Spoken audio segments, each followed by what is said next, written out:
How you doing, ladies and gentlemen? Welcome back to Armored Warfare with Scout. Got some more early access to footage for you. This time we're going to be taking a look at the Tier 2 vehicles currently in the game. One of which, the LAV 150. I'll show you in the game coming up. Right now we're taking a look at the Scorpion, the Tier 2 vehicle from the Shishkin line, as memory serves. This is just a fantastic little vehicle. It's an armored fighting vehicle. As you can tell, you get the spotting mechanic designating targets down there with the E key. And it's just a lot of fun to play. It's got I want to say a 76mm gun on it that fires low velocity rounds that are a little bit difficult to aim, but they're high explosive rounds, so they do a tremendous amount of damage, especially down here at Tier 2 where not a lot of folks have a lot of armor. The view range in this vehicle is pretty good. It just got updated. As a matter of fact, we're in early access test 3 now, and I'll probably bring you guys some footage from that in a couple of days. So we're not going to go too much into the stats because they're in the process of revising it, which I take as a good thing because they're already incorporating some of the feedback from early access test 2. But just know that it has good view range, better if you're stationary, as opposed to the LAV 150, which has better overall view range, but it doesn't get a bonus if it's stationary. So a little bit different mechanic there. As you see this guy YOLOing in, and you see kind of the variation of this gun. The first shot hit him for like 250 points of damage, just a tremendous hit at this tier. And then the second one, oddly enough, even though we put it kind of into his side, we didn't penetrate it and only got 53 points of damage. And that's kind of the thing you get with this gun, is hit or miss, kind of RNG, but it's a lot of fun when you can land shots like that. And it is just, I don't know, I don't want to say overpowered because it's not, because of the RNG element, but it's a lot of fun when you can land shots like that. And I think really that's what I love about this vehicle the most. I don't really spend a lot of time spotting, probably not as much as I should, or designating targets. I'm just trying to get those big numbers to flash up on the screen. It's just a fun vehicle that I enjoy playing.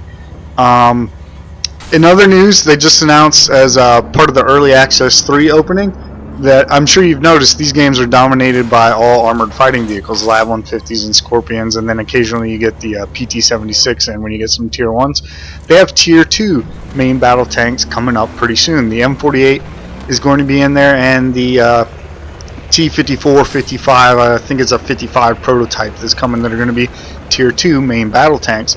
And I am very excited about that, especially if they are balanced as well as the I want to say it's the base M60 and the T62 at Tier 3. Those two main battle tanks, very well balanced against each other.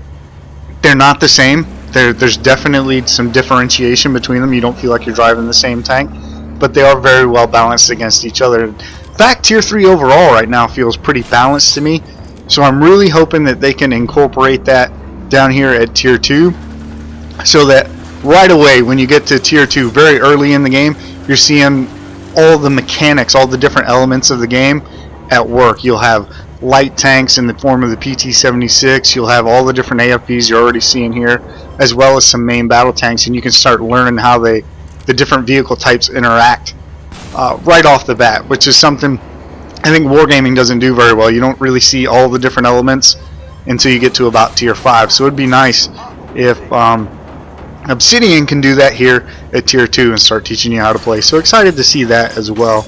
Trying to land some shots at distance here, and here's where you see the low velocity ammunition come into play. But you have to give your target a lot more lead than you would in other vehicles, which can make it difficult in these long range situations. You also see me trying to designate targets now. Unfortunately, they have to sit still long enough for me to get that bar all the way filled up, and they're not cooperating very well. But hey, at least I tried, you know, doing a little bit more than slinging just rounds. Speaking of rounds, it's really the only complaint I have with the Scorpion right now, and really with a lot of the tanks in Armored Warfare. Obsidian has acknowledged it. It's something that they're going to work on, I think, a little bit later in the testing process. The issue is disambiguation between the ammunition types. And what I mean is that there's not a lot of difference. I want to say there's 4 or 5 different types of ammo that you can unlock for this vehicle, the Scorpion, including some HESH ammunition, but there's just not a lot of difference. In fact, the grand total of difference between the base stock ammunition and the highest upgraded ammunition in terms of penetration is like 3 or 4 millimeters of penetration, and it's the same with the damage. The alpha damage difference is 25, 30, 40 points. It's just not that much, and really there's almost no sense in unlocking it if you're being completely practical about it. But again, Obsidian acknowledged that on the forums. It said something. It's something that they will like to, they will get to eventually. They're just working on bigger things right now. So for now, they just recommend if you're in the test, go ahead and use the best ammunition and don't worry about loading the lesser types. I really hope that they can bring a new and interesting mechanic to the HESH rounds. You would think that HESH rounds would be especially devastating. Look at that shot there. Finally get a kill against just plain old steel armor, but right now it works the same as HE, so nah. But yeah, that is the Scorpion, ladies and gentlemen.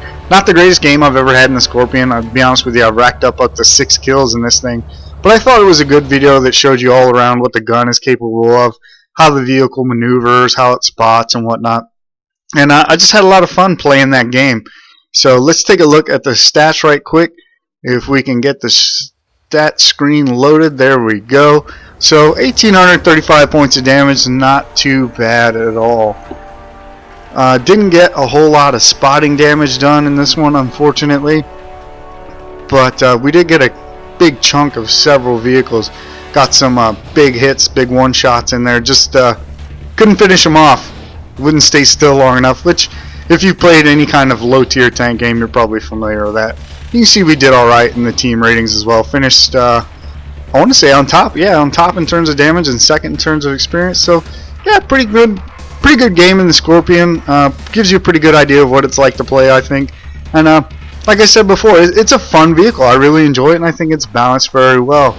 So, having looked at that, let's load up a game in the Lav 150, and I'll show you guys what that vehicle looks like.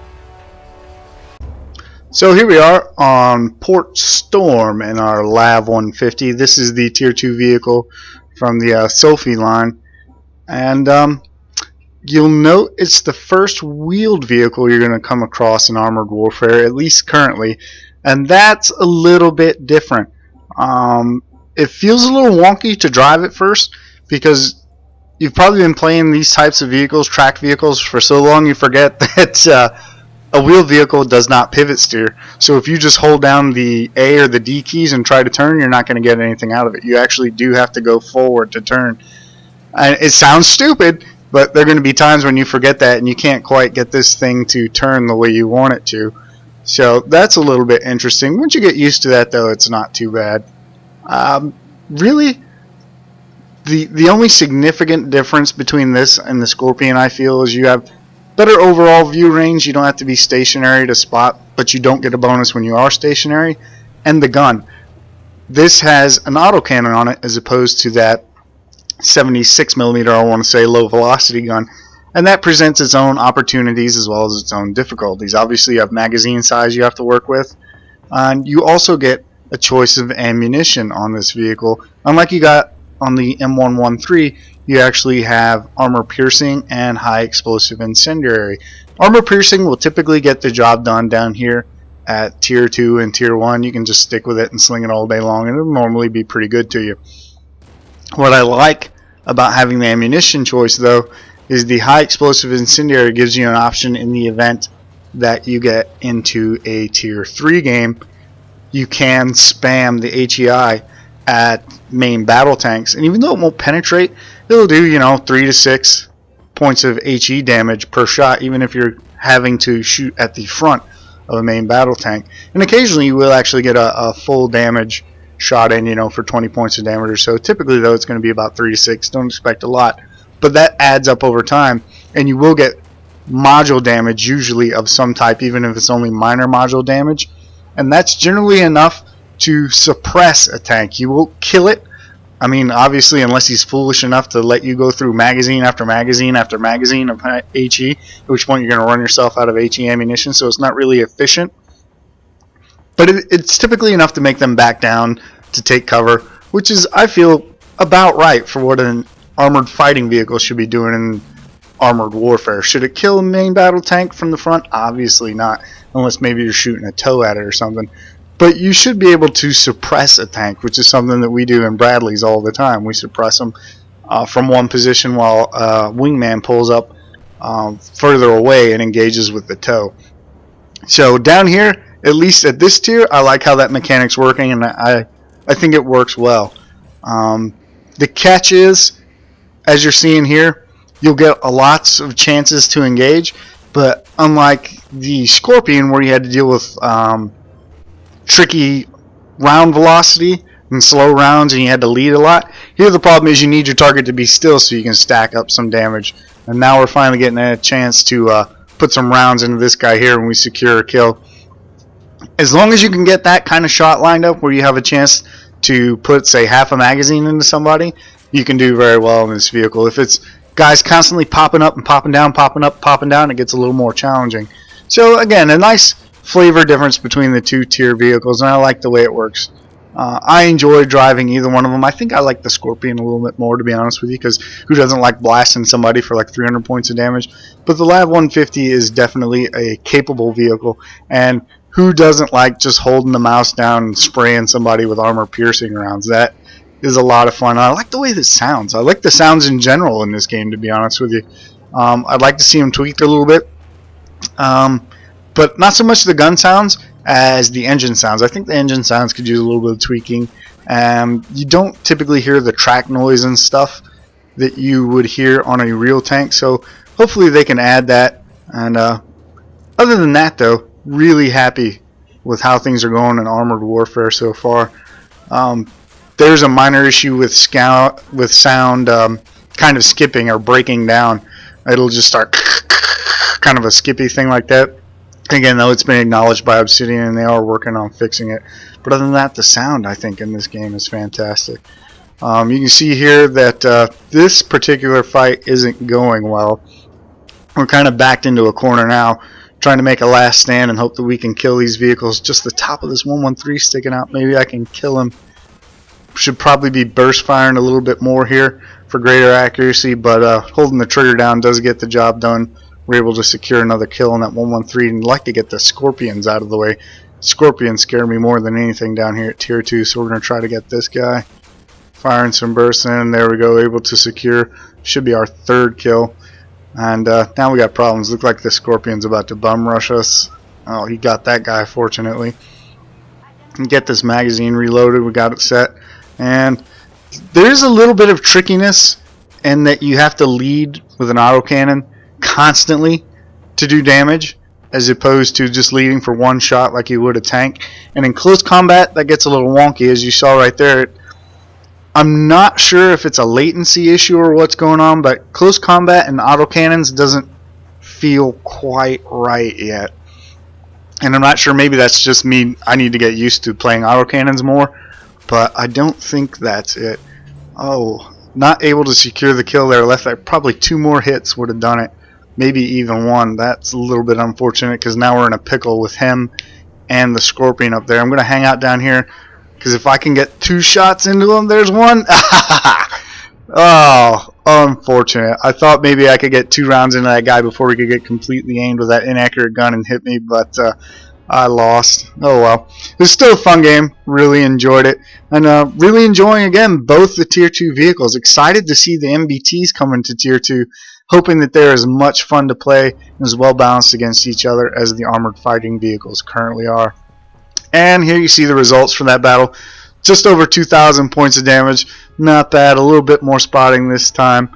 So yeah, all in all, pretty good result in both of these vehicles, and I think both are a very valid choice. Whichever one you want to go, you're going to have fun in either one of these vehicles. So that's it for our look at Tier 2 currently in Armored Warfare. Nothing but good things to say. Looking forward to more vehicles coming. So stay tuned to the channel. Lots of more Armored Warfare action coming for you. Hope you've enjoyed it so far. And as always, thanks for watching. We'll see you next time.